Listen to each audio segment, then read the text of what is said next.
Welcome to another episode of PDTV. I'm your host, Katie Blunt. In this episode, we'll be talking with educators in the Canyons School District about how they are implementing one of our EdTech competencies. But first, let me share with you the competency that they'll be demonstrating. EdTech Competency 1A focuses on educators developing a foundation of instructional design and pedagogy, specifically essential technology skills. Mastery in this area includes demonstrating competency when implementing local education agency and state-provided digital learning tools in the classroom. Many digital tools have been provided by your LEA, meaning your district or school, as well as state agencies like the Utah State Board of Education and the STEM Action Center. UEN, for example, provides access and support for tools like Nearpod, Canvas, and the Adobe Creative Cloud Suite. Education technology has been an integral part of the Canyons School District since its creation in 2009. Today, I'm talking with Dr. Camille Cole, who is the team lead of the Education Technology Specialists in Canyons School District. She will share with us some of her work in supporting teachers in implementing and mastering the use of Canvas in elementary grades. Good morning, Camille. Hi, Katie. So if we're trying to demonstrate competency in using digital tools in the classroom, what does that competency really look like? It looks like students using the tools for their success as a learner. My ultimate goal with these teachers is when they're back in the classroom is that they're using it with their students to support the learning. Something we really stressed with our teachers this year, because it was interesting, with this new year, everyone was asking what's the requirement for blended learning or for online learning or for digital learning? And we really wanted to set the stage of, number one, you start with those learning intentions and success criteria. What does the core say your students need to learn? What are the skills, the content? And then we talked about instructional strategies. Know how your students learn, what's going to help them learn, what are those best supports that you can put into place. And then number three, how can you use technology, or what technology will support those learning intention success criteria? Because there are moments teachers may realize that, you know what, the tool is going to take away from what I'm really wanting students to hone in on. Or they might say, and this is where demonstrating competency can come in, is I'm going to use this tool to support these learning outcomes. Yeah, absolutely. That's how they're going to measure success and competency in using those tools. And so as you pointed out, using digital tools in the classroom from the teacher perspective is interesting because you have to develop some technical how-to skills. Yes. And you have to have pedagogy and best practices in place. When the two come together, you're demonstrating competency. Right. Do you agree with that? I definitely agree with that, because I have witnessed, I can teach a teacher how to use something, like how to create a Google slide or how to use a specific product, but when it comes to implementing it into the classroom, that's a whole nother skill that gets layered into it. And so with teachers, I think a lot of the competency that they gain is through the actual implementation in their classroom. Because there's going to be some growing pains, there's going to be some learning pains. They're going to learn what works best or what not to do again. But they can reuse that tool over and over again to maybe better themselves with the actual implementation. But once again, I think they always need to remember those learning intention success criteria to make sure that still our student success and their achievement is number one, but then they can still be bringing in these technology tools to support that. And your team of EdTech specialists at the district level provide a lot of supports to get teachers started in that process, to learn what these LEA and state-provided tools are and how they can then be taken back to the classroom. So explain some of the things that you have been doing to provide training and supports for teachers in Canyons District. So we have a lot of asynchronous professional development opportunities that we provide our teachers. So a lot of that is beyond just learning about the tool. We actually have them write lesson plans for implementation, and part of those lesson plans are really thinking about those learning intentions, but then also the technology that will be used.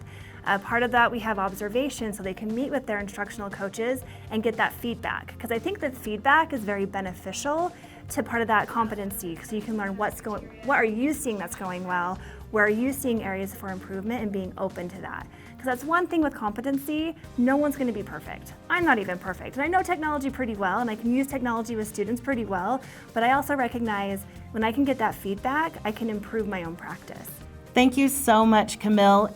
You've been telling us about how teachers took all you've taught them, took it back to their schools, and have been implementing what they have learned.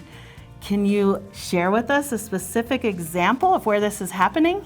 Yes, so I have 3 teachers I'm going to have you talk to at Crescent Elementary who've done some great things using something called ECRI with their students in Canvas. Can't wait to talk to them. You'll love it. I'm excited to introduce you to Marcy Weatherspoon, Marcy Reeves, and Angie Hughes, the incredible first grade team at Crescent Elementary School. Welcome, ladies. Hi, thank you. From what I understand, you have been working over the past couple of years, but especially last year, on how to implement Canvas in your first grade classroom. Right. That's not an easy thing to accomplish. So tell me a little bit about how things got started and how the district supported you in learning Canvas and getting ready to use it in your classrooms. Well, it all started back in 2020 in the spring, where we were thrown into online learning and home learning, just with everyone else. And we had to figure out how to give information to our first graders. And as a district, the platform was Canvas. So we started off by taking the Canvas fast track that the district provided. So that was where we got a real basic understanding of Canvas. But then at the beginning of last school year, we had a district day right before school started. It was a tech summit, and we learned a lot more tools that we could use in Canvas. Then throughout the year, we were able to build on that, learn from our coaches and from other teachers in the school that helped us a lot, and we're able to build our Canvas pages from there. How are you demonstrating competency implementing Canvas in your classrooms?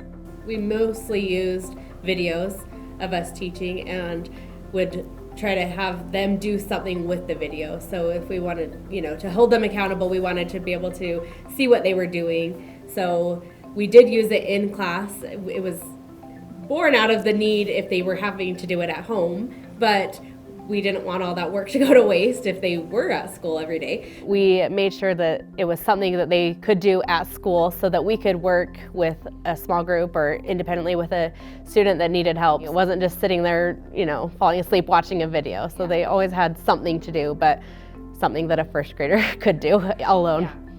Yeah. It freed us up, especially in math, because they are on all different levels in math and in language arts, but some kids are really great in math, but they don't have that reading skill yet, so they don't know how to read the questions. So whoever was doing the video would read each question.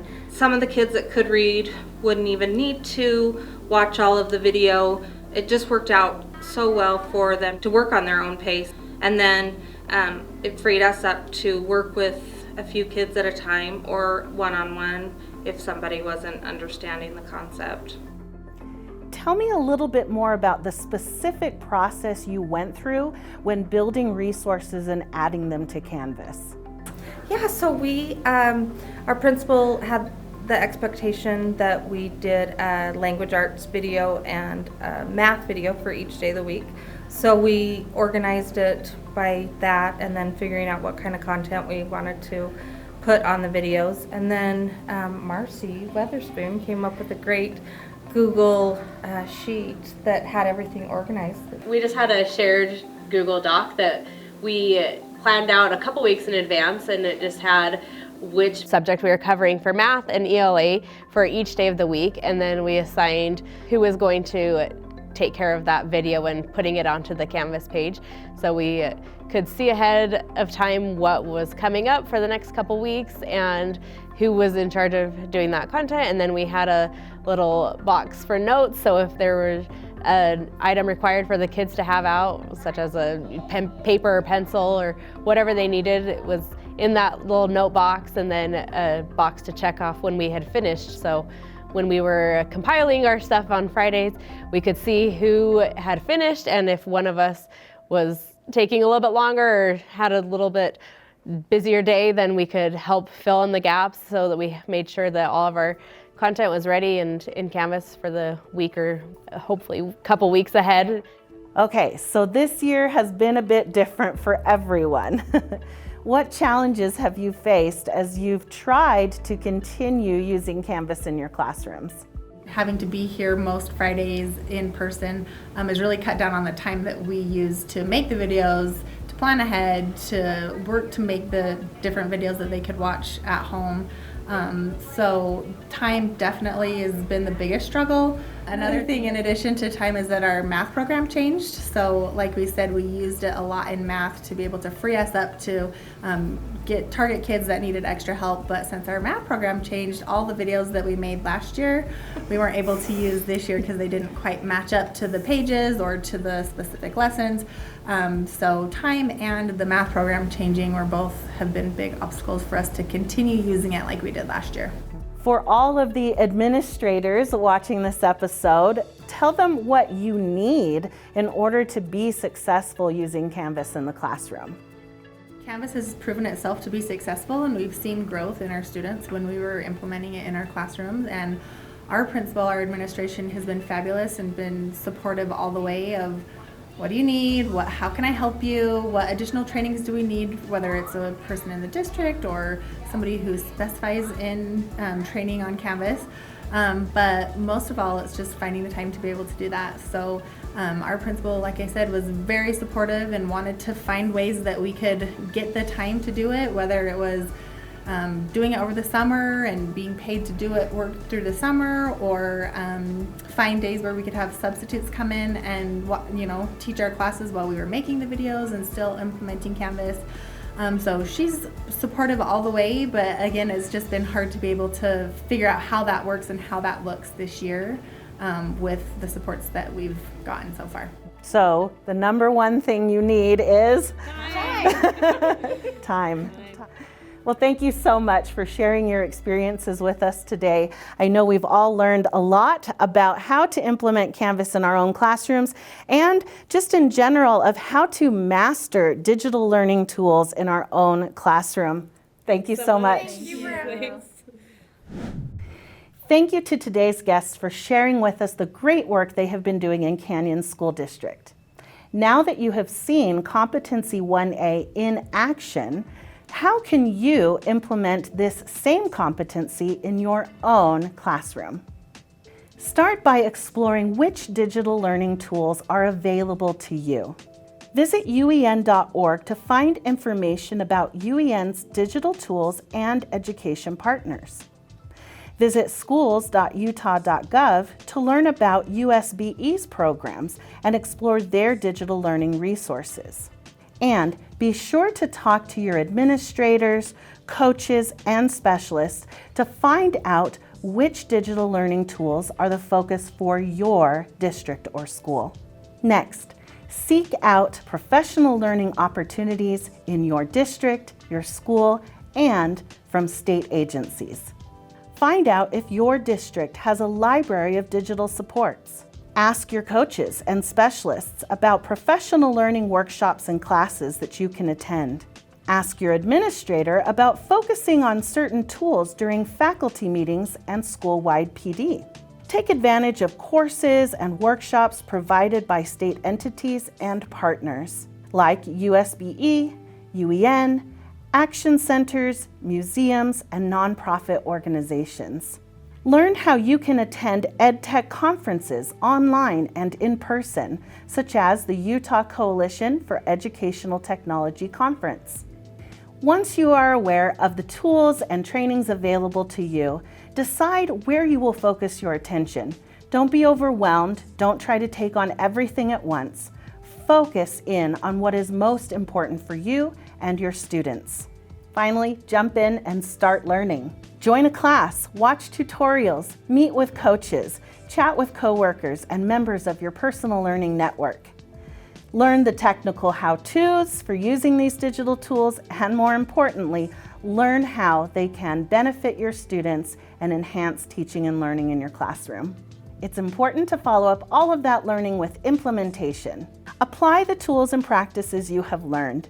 Try, fail, learn some more, and try again. As was mentioned by our 3 teachers, time is critical. You need time to practice, to develop your skills, and to build resources that you can use in your classroom. Ask your administrators for time to work as teams to develop important resources for your classroom. And of course, celebrate your successes with your administrators so they know that the time and energy that has been put into your professional learning has been well worth it. Thank you for watching this episode of PDTV.